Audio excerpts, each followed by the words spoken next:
To be honest, I stopped at one point, but yeah. Do you want me to get news stories? I'll do them right now. Quick little supplemental, right? Yeah, why not? Just something short and sweet to go up on YouTube. Yeah. Well, But and people like when we do that, so. Are you recording right now? Did you put it I back went on? ahead and recorded it again. Yeah. Yeah. All right, All give right, me so two for any- shakes. I'll get stories. For anybody for anybody who doesn't realize what's going on, which is probably everyone, because for those of you at home, the tape just started. But I got a new headset. Chad got some new software. We just hopped on real quick to test things out. And like what happens with us, the conversation just started flowing organically. Yep, So we yep. flipped on the recorder. And we're Mhm. just going to record the rest of this conversation and probably put it up as a supplemental. And hopefully you guys get some enjoyment out of it. And if you don't, it's fine. Whatever. But so welcome to TrekCast, TrekCast Supplemental. I'm Dan Lombardo, one of your hosts. TrekCast, the most unpredictable Star Trek podcast. So unpredictable that just a testing session turned into a show. So I'm Dan Lombardo, one of your hosts. With me, as always, Chad Waldo, Daniel Reyes. What One thing I want to talk about. Yeah.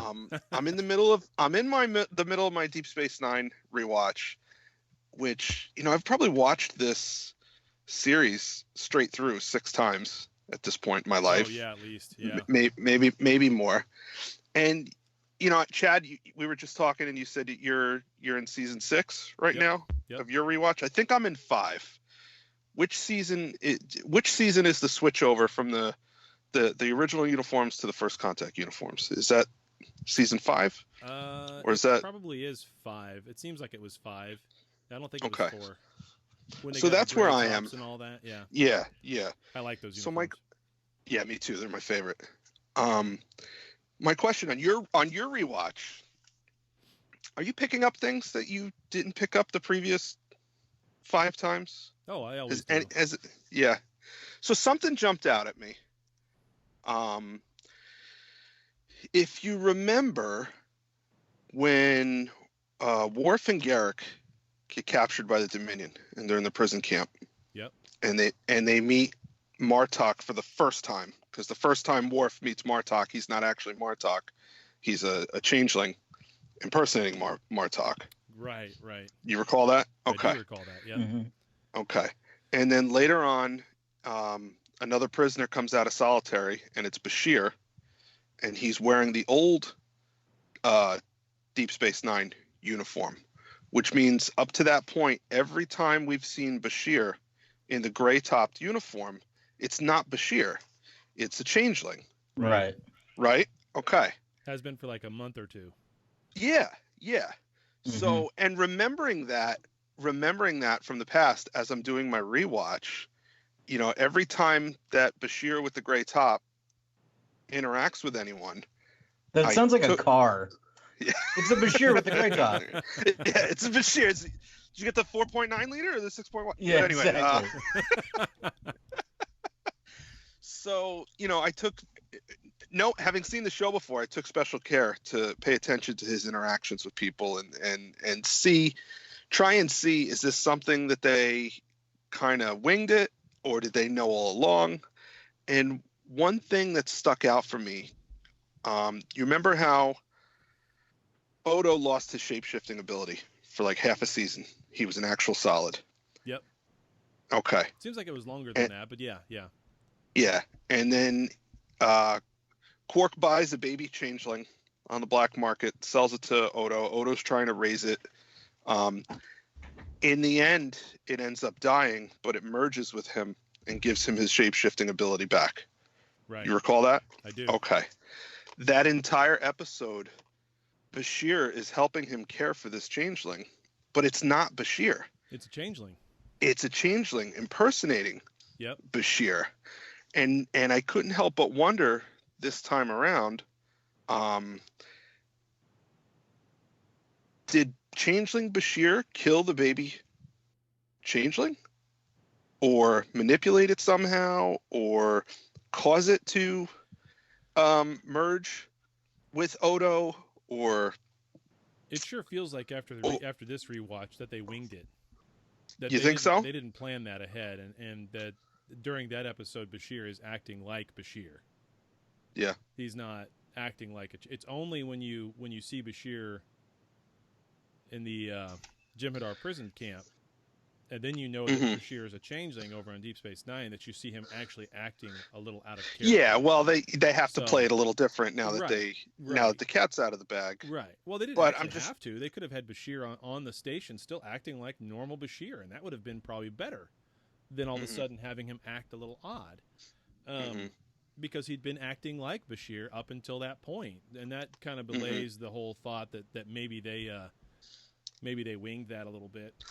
And if you go back, well, it was only like an episode or two later that you discover that Bashir is not Bashir. Yeah, because it's only okay, and I couldn't help but wonder,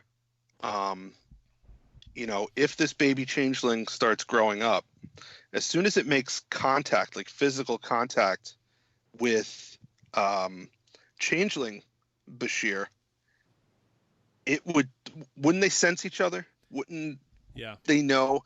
I think back to the episode where they were at Starfleet headquarters, and there was the changeling impersonating the admiral, and Odo was able to know it when he shook his hand, when they were in contact with each other. He was able to know. Yep. So it kind of got me thinking, like, this changeling Bashir is like, I gotta get rid of this baby. This is going to be a problem if this thing grows up, because it just it was doing fine, and then all of a sudden it's sick and dying. Just a thought that I had. don't know. It just feels like they didn't. Is it changeling euthanasia? But yeah.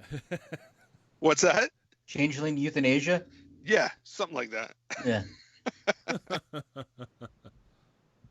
Yeah, I don't know. That's worth a question to ask somebody at some point. If we ever do get to finally talk with Ira or anybody else that was that directly involved with the writing room staff, that'd be a good question to ask them. Yeah. So, but anyway, I'm enjoying it. One of the questions that I was asked last night was, "Are you listening to the seventh? Isn't it called the Seventh Rule podcast?" Aaron and Sarah, I think so. Yeah, that's because they're reviewing all of the Deep Space Nine episodes in order, and I'd wish who's doing this? Sirach and Aaron Eisenberg. Sirach Lofton. Yeah. Okay. Sirach. Yeah. Nice. Yeah. Jake and Nog. So are they at the? Pretty good. Are they at the mall, like in the upper level, throwing sand peas at people while they're doing it? That would be perfect. No. I don't know where there's some studio, but that would be great if they were just in a mall somewhere while they're doing it. That'd be hilarious. Just eating Panda Express and talking about it. Yeah. Jumja sticks. Yeah, there you go. Yeah. Yeah. But no, they just started doing that here recently, so I think they're only in season 1 still. But I almost want to go back and listen to some of those. Yeah, only I'm already way past that, so I haven't listened to any of their shows, but that's one I kind of want to go back and listen to at some point. Yeah. And what's it called? The Seventh Rule podcast. I think that's what it is. The Seventh. Here, I'll look it up real quick because I've got it on my. Oh yeah, and I got to get going here in a second because I got to take my daughter to work. Let's see. The Seventh Rule, a podcast, is what it's called. I don't know if that's based on the Seventh Rule of Acquisition. It must be. Do we know what the Seventh Rule is? I'm going to look it up. What is the Seventh Rule of Fight Club? That's what the autofill. Hey, I did pull up some news stories if we want to go that route.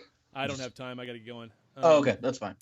Seventh Rule of Acquisition. You never give it back. The best deal is the one that brings the most profit. Never spend more for an acquisition than you have to. That's pretty much what it says. So I'm not sure how that applies, but okay. Well, at least we know our rules. Yep, we do. Yeah. Though actually, if you keep your ears open is what the Seventh Rule says explicitly. Just one sentence. Keep your ears open. So I guess that apply to listening. That could be a podcast then, yeah. Yeah. That makes more sense. That makes a lot of sense. Yep. All right. I prefer to live by rule number 10. Which is? Greed is eternal. Like that meme? Nice. All right. All I right. gotta hit it, guys. Yeah, no, that's good. So do I. We should do one of these though, where we're just getting together and shooting the shit for 20 minutes and put that on YouTube only. We should do something like that. Well, if our plan for the next episode falls out, we could do this. Yeah, exactly. So yeah, and hit like one major news story for 20 minutes and call that a YouTube hit. There you go. But anyway, okay. Cool. Thanks, guys. See you guys later. Bye. We'll see ya. Trekcast.